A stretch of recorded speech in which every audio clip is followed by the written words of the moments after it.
بسم اللہ الرحمن الرحیم۔ خدا تعالیٰ کے ساتھ مسلمانوں کے عقیدے۔ سوال نمبر 1، خدا تعالیٰ کے ساتھ مسلمانوں کو کیا عقیدے رکھنے چاہیے؟ جواب نمبر 1، خدا تعالیٰ ایک ہے۔ خدا تعالیٰ ہی عبادت اور بندگی کے لائق ہے اور اس کے سوا کوئی عبادت کے لائق نہیں، اس کا کوئی شریک نہیں۔ وہ ہر بات کو جانتا ہے، اس سے پوشیدہ نہیں، وہ بڑی طاقت و قدرت والا ہے۔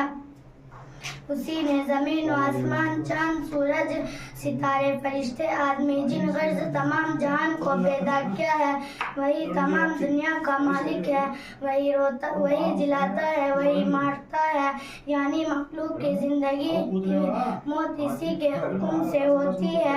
وہی تمام مخلوق کو روزی دیتا ہے، وہ نہ کھاتا ہے، نہ پیتا ہے، نہ سوتا ہے، وہ خود بخود ہمیشہ سے ہے اور ہمیشہ رہے گا۔ اس کو کسی نے پیدا نہیں کیا، نہ اس کا باپ ہے، نہ بیٹا، نہ بیٹی، نہ بیوی، نہ کسی سے اس کا رشتہ ناتا۔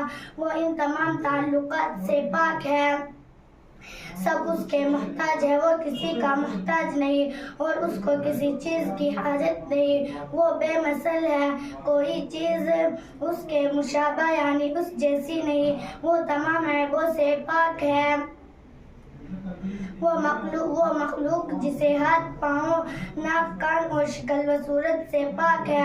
اس نے فرشتوں کو پیدا کر کے دنیا کے انتظاموں اور خاص خاص کاموں پر مقرر فرما دیا ہے۔ اس نے اپنی مخلوق کی ہدایت کے لیے پیغمبر بھیجے، لوگوں کو سچا مذہب سکھائے، اچھی باتیں بتائے اور بری باتوں سے بچائے۔